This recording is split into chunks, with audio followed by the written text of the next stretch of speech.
Pemirsa, kita lanjutkan kembali dialog dengan Pak Manager Nasution, Wakil Ketua LPSK, dan pakar kriminologi Profesor Adrianus Meliala. Sesuai janji saya tadi, kalau tadi kita sudah membahas pemohon untuk mengajukan perlindungan di LPSK dari pihak Bu Putri, saat ini kita akan bahas mengenai Brigadir E, yang mana kemarin sudah memutuskan untuk menjadi justice collaborator. Saya ingin ke Prof. Adrianus. Prof. Adrianus, Anda melihat bagaimana keputusan Barada E ini untuk menjadi justice collaborator sudah tepatkah, dan bagaimana ke depannya status dari Barada ini? Saya kira itu adalah hasil dari satu proses panjang ya, proses persuasi yang panjang dari tim penyidik terkait dengan putusan tersebut. Barulah kemudian dipuncaki dengan ketika dua penasihat hukum yang baru kemudian bertemu dengan Barada E dan lalu memutuskan untuk kemudian melakukan permintaan JC. Itu yang kelihatannya ada semacam slack itu antara penasihat hukum dengan pihak penyidik. Pihak penyidik nampaknya tidak mau pihak penasihat hukum itu ngambil kredit ya,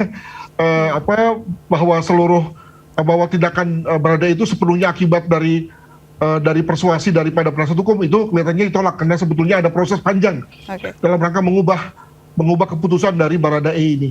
Nah, untuk itu maka saya kira sudah menjadi satu keharusan bagi Barada E untuk kemudian meminta perlindungan terhadap pada LPSK perihal dirinya, mengingat memang kalau lihat dari strategisnya, posisi dirinya dan kesaksiannya, maka wajar kalau kemudian yang bersangkutan bisa merasa terancam dan untuk itu butuh perlindungan dari LPSK. Nah, moga-moga dalam hal ini status JC-nya itu dikabulkan oleh Pak Manager dan kawan-kawan ini, sehingga kemudian lalu yang bersangkutan bisa nyanyi dengan sejelas-jelasnya perihal apa yang terjadi pada malam itu, begitu. Baik, saya ke Pak Manager. Pak Manager, kalau Barada ini kan berbeda dengan Ibu Putri begitu ya. Kalau Barada ini sudah jelas statusnya sebelumnya tersangka yang memutuskan untuk jadi justice collaborator, akhirnya menjadi tersangka saksi dan bisa mengeluarkan fakta-fakta baru. Nah, LPSK sendiri seperti apa? Apakah sudah melakukan assessment terhadap Barada E? Barada E ini sebetulnya juga sudah mengajukan 14 Juli yang lalu. Oh, sama ya Pak? Iya, pengajuannya. Lalu LPSK melakukan serangkaian, mulai dari minta keterangan untuk assessment gitu. Tetapi memang sangat dinamis. Beberapa waktu kemudian Mabes Polri melalui tim sus mengumumkan yang bersangkutan sebagai tersangka. Pertanyaan publik waktu itu, apakah LPSK boleh melindungi tersangka? Kita jawab, tidak bisa, kecuali kalau dia tersangka atau pelaku, dia mau bekerja sama dengan aparat penegak hukum yang tadi oleh Pak Adrianus disebut mau nyanyi enggak untuk mengungkap pelaku utamanya siapa gitu. Dan sebetulnya begitu dia pertama datang ke LPSK Barada E, ini sudah kita sampaikan, Anda itu potensi untuk jadi GC itu besar, tolong dipikirkan. Itu sebetulnya sejak 14 Juli yang lalu gitu loh. Jadi betul Pak Adrianus, ini memang perjalanan panjang, perundungan panjang juga yang bersangkutan, yang kemudian kita diberitahu oleh publik bahwa diberitahu oleh media bahwa E itu kemudian mau mengajukan diri sebagai GC. Nah, Senin lalu tanggal 8 Agustus itu penasihat hukumnya sudah datang ke LPSK untuk menyampaikan permohonan E sebagai GC. Nah, kalau dulu ditersangkakan dengan sangkaan pasal 338 dijuntokan dengan 55 dan 58, itu sebetulnya kan sudah bagi orang hukum itu clear, oh ya berarti bukan pelaku tunggal, ada pelaku lain. Jadi sebetulnya potensi untuk jadi JC itu besar. Nah, karena itu setelah datang kemarin penasihat hukumnya, kemudian kita hari Selasa kemarin tanggal 9 berkoordinasi dengan Bareskrim Mabes Polri untuk membicarakan tentang permohonan GC atas nama AE ini. Yang kita bicarakan itu pertama, pastikan negara itu menjamin keselamatan yang bersangkutan. Pastikan itu Yang kedua, kalau sudah jadi terlindung LPSK, LPSK kemudian akan menyuplai makanan yang bersangkutan. Antisipasi kita. Yang ketiga, kita menyampaikan kalau sudah jadi terlindung LPSK, LPSK akan memfasilitasi rohaniawan untuk yang bersangkutan. Jadi karena sejauh ini belum ya, Pak Manager? Belum, karena baru kemarin kita dan tim kita tuh harus bertemu dengan yang bersangkutan. Karena kemarin dengan Bareskrim, karena ini di tahanan Bareskrim, tentu kita koordinasi. Karena sekali lagi Mbak Aprilia, perlindungan di LPSK itu memang sifatnya voluntary ya, kesukarelaan. Jadi sebelum dilindungi oleh LPSK, sejauh ini berada di bawah teman-teman Bareskrim, Bareskrim. Karena itu kita berkoordinasi. Ini apapun ceritanya, mau dilindungi oleh siapapun, negara ini bertanggung jawab. Ini pertaruhan kita, begitu ya.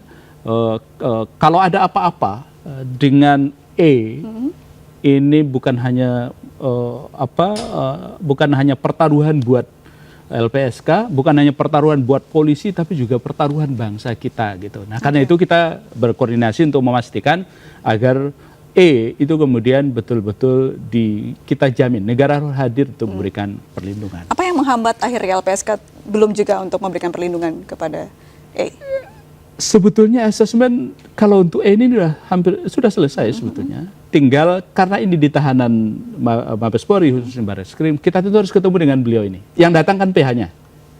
Nah, karena kita akan menyampaikan kalau dia jadi terlindung LPSK dengan status sebagai GC, Justice Collaborator, tentu punya hak sekian banyak, tapi juga punya kewajiban.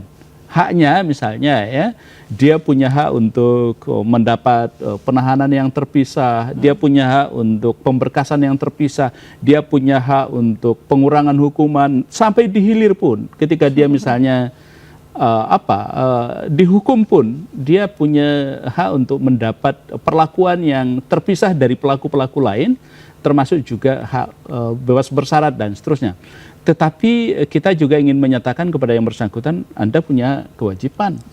Kalau jadi GC artinya Anda harus punya komitmen untuk mengungkap siapa pelaku utamanya. Kalau sekarang misalnya kita bersyukur, bukannya sudah dilakukan oleh itu nanti di persidangan. Oh baik. Karena dalam pemeriksaan tidak termasuk dalam ini. Itu gini, fakta persidangan itu bisa mengubah semua hal. Oh, baik. Jadi ini yang kita tuntut betul. Jadi harus ada nanti perjanjian. Kalaupun jadi terlindung kita ada perjanjian bahwa dia harus konsisten dengan pernyataan itu. Baik. Sehingga peristiwa ini menjadi baik. Jadi kira-kira apapun begitu. yang dikatakan Baradae sekarang tidak ada artinya jika di persidangan berbeda, begitu betul, ya? karena itu fakta persidangan itu yang kemudian. Saya kembali ke Prof. Adrianus. Prof. Adrianus, yang kita ketahui ini kan Baradae melakukan hal ini karena perintah atasan. Nah, ketika ini dikonfirmasi betul sesuai fakta memang karena perintah atasan, apakah bisa mengeliminasi atau bisa mengurangi hukuman yang diterima Baradae? Prof, mohon maaf. Jadi dalam studi hukum. Ya, boleh, sudah terdengar suara. Silakan, Prof. Ya, itu ada yang namanya studi tentang under duress. Apakah seseorang itu ketika melakukan satu perbuatan itu berada di bawah tekanan, sehingga kemudian dia melakukan satu perbuatan di luar keinginannya apa tidak? Nah, untuk itu memang diskusinya di situ tuh. Ya. Betulkah bahwa perintahnya itu hanya sekedar perintah, ayo deh silakan ambil misalnya, atau ada unsur kalau Anda tidak tembak maka saya tembak ya, gitu ya. Nah, itu kan sesungguhnya memperlihatkan tingkat kepatuhan yang diharapkan dari si Baradae ini dalam rangka tadi mematuhi perintah dari atasannya itu. Nah, itulah yang menurut saya akan terlihat pada waktu misalnya kita membaca berita acaranya atau ketika mendengar proses pemeriksaan di pengadilan. Demikian, Mbak. Prof. Adrianus tadi mengatakan bahwa saat ini motif tidak penting begitu, tapi kan yang kita ketahui ini kan melibatkan perwira tinggi kepolisian. Nah, menurut Anda haruskah ini segera diinformasikan kepada masyarakat luas? Ya, tapi dasarnya apa? Jadi ya di mulut kita sudah kelihatan, sudah bisa dibunyikan. Namun sebaiknya memang penyidiklah yang mengatakan itu, dan penyidik mengatakan itu juga bukan karena analisis, tapi juga karena sesuatu yang dari hasil ekstraksi berita acara yang dibuat oleh FS dan juga istrinya sebagai dua pihak yang hidup, yang kemudian lalu menjadi menjadi pihak yang paling berkepentingan terkait dengan motif itu. Jadi saya kira kita tunggu saja terkait dengan motif tersebut. Demikian. Prof, kasus-kasus pembunuhan pada umumnya apakah hal ini seperti fenomena gunung es begitu hanya permukaannya saja? yang baru juga ya, diketahui? kalau lihat dari, nggak usah di luar negeri, di Indonesia saja sebetulnya 95% kasus pembunuhan itu terungkap. Dan sebetulnya dari segi motifnya juga umumnya terserak pada 3 besar. Ada ekonomi, ada cinta, dan ada dendam ya. Nah, tinggal kemudian kita lihat mana yang paling masuk ya pada kasus ini, begitu. Alasan tidak perlu diungkap ke masyarakat ini apa sih Prof? Etiskah atau seperti apa? Saya tidak tahu. Mungkin dalam hal ini Pak Menko punya pertimbangan sendiri, atau mungkin juga karena tadi takut Atau mengancam institusi besar ini ketika alasannya dikemukakan? Bisa juga. Menurut Anda? Saya kira saya nggak mau Asumsi lebih jauh ya, Pak? tentang hal itu. Begitu. Baik, saya mau ke Pak Maneger lagi. Pak Maneger, LPSK juga ikut mengumpulkan bukti-bukti terkait apa sih motifnya tidak sih? Iya, kalau tentu LPSK mandatnya pada hukum pidana ya. Kalau kita hukum pidana itu sebetulnya clear sudah. Mana locus delictinya, mana tempus delictinya. Jelas sudah clear itu.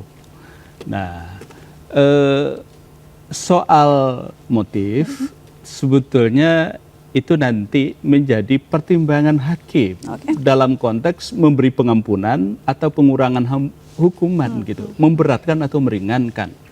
Jadi sebetulnya kalau kasusnya kasus kemudian sudah ada pasal yang sudah ini luar biasa ini 340 pembunuhan berencana 338 ini disubsidiar 338 kemudian junto 55 dan 56 artinya ini masih ada tugas teman-teman kepolisian berikutnya untuk mengungkap apa sih ada enggak karena masih ada pasal-pasal tadi. Kapolri pun menyebutkan bisa saja bertambah. Bisa juga bertambah.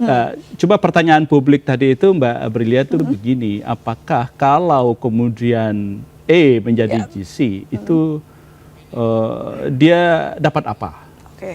Secara hukum sebetulnya, tapi ini tentu saya tidak mendahului penasihat hukum ya. Ini kejelian penasihat. Kalau saya sebagai PH, 51 akan saya perjuangkan.